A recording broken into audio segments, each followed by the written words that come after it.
नमस्कार, BK technical खेती में आपका स्वागत है। यह महीना जनवरी का चल रहा है और बहुत ज़्यादा ठंड है, शीतलहर है।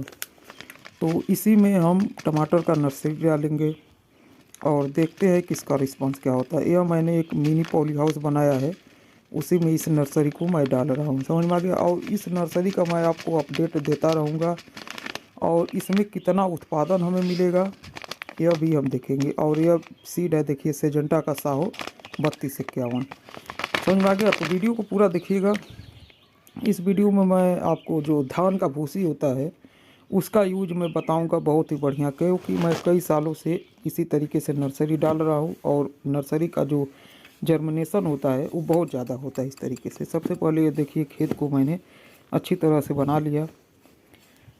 मैं बहुत ज़्यादा पौधा नहीं, 300 से 400 पौधा को मैं लगाऊंगा, क्योंकि देखिए मैं अभी तक तो अगस्त में, सितंबर में इसी समय मैं टमाटर लगाता हूं। लेकिन अब की मैंने सोचा कि अगले पारी आप लोगों ने देखा कि गर्मी में टमाटर का रेट बहुत ज़्यादा हो गया था, 200-250 रुपये किलो हो गया था। तो इसीलिए मैंने सोचा चलिए अब की बार जनवरी में भी लगाया जाए।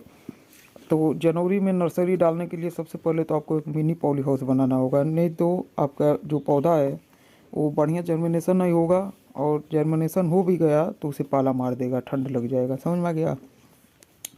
तो देखिए खेत को अच्छी तरह से मैं भुरभुरा कर ले रहा हूँ और इसके बाद मैं इसमें सीड को हम इस पर छिड़काव करेंगे और उसके ऊपर से हम धान का जो भूसी होता है उसका छिड़काव कर देंगे। इस तरीके से जर्मिनेशन में बहुत ही आसानी हो जाता है, क्योंकि धान का भूसी सीड को ढक लेगा और उसके बाद नीचे तो मिट्टी है ही, और उसके बाद उसमें अंकुरन बहुत जल्दी हो जाएगा और जर्मिनेशन पौधा जल्दी से उग जाएगा। क्योंकि देखिए अगर हम मिट्टी से दबा देते हैं तो कितना सीड होता है, जो बीज होता है वो उगता ही नहीं है, मिट्टी में दब जाता है, समझ में आ गया।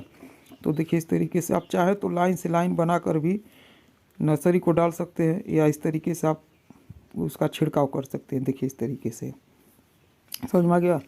तो इस जो हम नर्सरी को डालेंगे, यह मान के चलिए जनवरी महीना में यह नर्सरी तैयार हो जाएगा। उसके बाद हम फरवरी में इसे खेत में टीपी कर देंगे, ट्रांसप्लांट कर देंगे, पौधे को लगा देंगे। और यह पौधा मान लीजिए जनवरी में हमने नर्सरी डाला, 1 महीने में 20 दिन में तो यह तैयार ही हो ही जाएगा। फरवरी में हमने लगाया तो पूरा फरवरी पौधा बढ़िया से सेट हो जाएगा और बढ़िया ग्रोथ ले लेगा।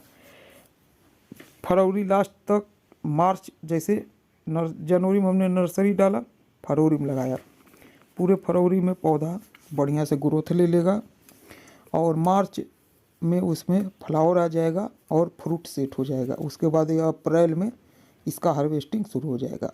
अब देखिए, अभी मान लीजिए जनवरी पूरा ठंडी है, फरवरी में भी टेम्परेचर डाउन ही रहता है और मार्च में भी बहुत ज़्यादा अभी टेम्परेचर हाई नहीं रहता है। तो मार्च तक हमें ऐसा करना है कि इसमें फ्रूट बन जाए, जैसे जब फ्लावर आए तो फूल से कन्वर्ट हो जाए फ्रूट में, फल में। क्योंकि अगर टेम्परेचर बहुत ज़्यादा अगर हाई हो जाएगा तो समझ लीजिए कि फिर हमारा जो भी फूल लगेगा, फ्लावर लगेगा, वो फ्लावर झड़ने का समस्या आ जाएगा। टेम्परेचर बहुत ज़्यादा हाई रहेगा तो उसमें क्या होगा कि फूल से फल बनेगा नहीं, समझ में आ गया, फूल से कन्वर्ट फल में नहीं होगा।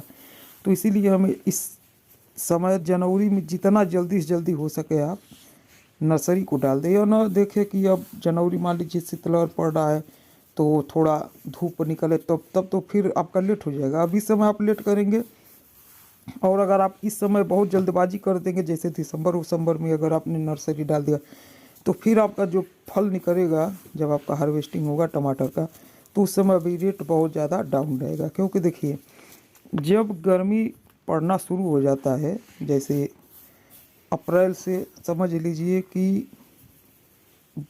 टमाटर का रेट जो होता है बहुत ज़्यादा डाउन हो जाता है, समझ में आ गया। जैसे मार्च लास्ट और अप्रैल शुरुआत में रेट बहुत ज़्यादा डाउन हो जाता है, क्योंकि खेत में इतना ज़्यादा टमाटर पकने लगता है कि उसका कोई अब रोकने का तरीका ही नहीं है।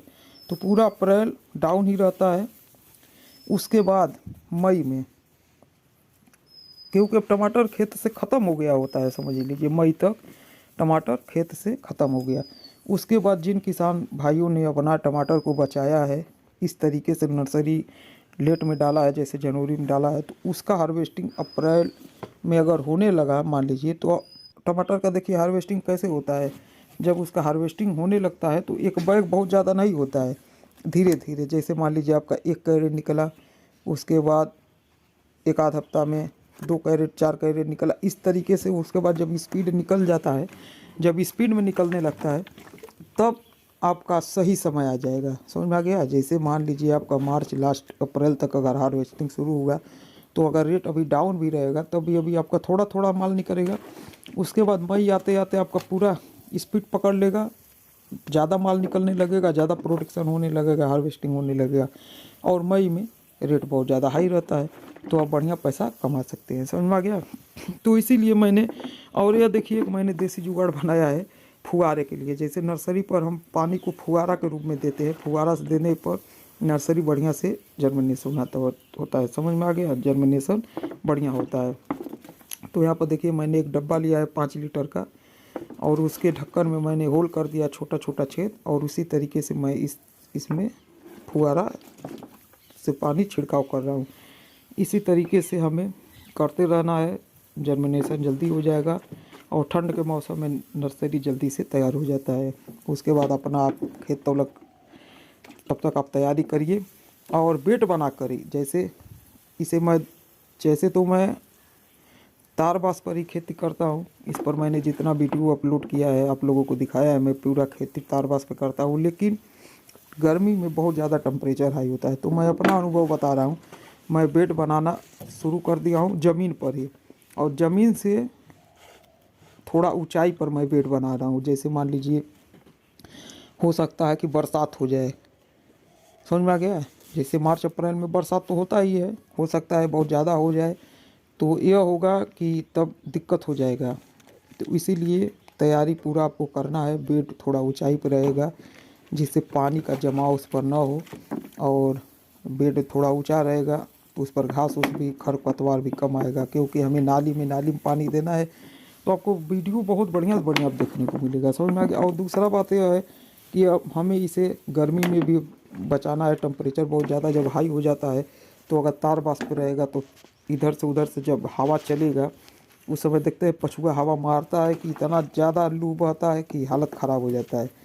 तो पौधा हो सकता है न सह पाए। तो इसीलिए अगर ज़मीन पे रहेगा और इसके चारों तरफ हम मक्का उक्का लगा देंगे, बजड़ा वजड़ा, जिससे थोड़ा हवा भी कंट्रोल करे, छाया बना रहे और ठंडा रहे, जिससे हमारा हार्वेस्टिंग, क्योंकि उस समय आप जितने लेट तक हार्वेस्टिंग कर पाएंगे उतना आपको ज़्यादा लाभ होगा, यह समझ लीजिए। समझ में आ गया। तो चलिए इसी तरीके से आपको बढ़िया से बढ़िया वीडियो देखने को मिलेगा। तो अगले वीडियो में फिर मिलेंगे। वीडियो पसंद आया तो वीडियो को लाइक करें, चैनल को सब्सक्राइब करें, अपन दोस्तों में ज़्यादा से ज़्यादा शेयर करें। वीडियो देखने के लिए धन्यवाद, नमस्कार।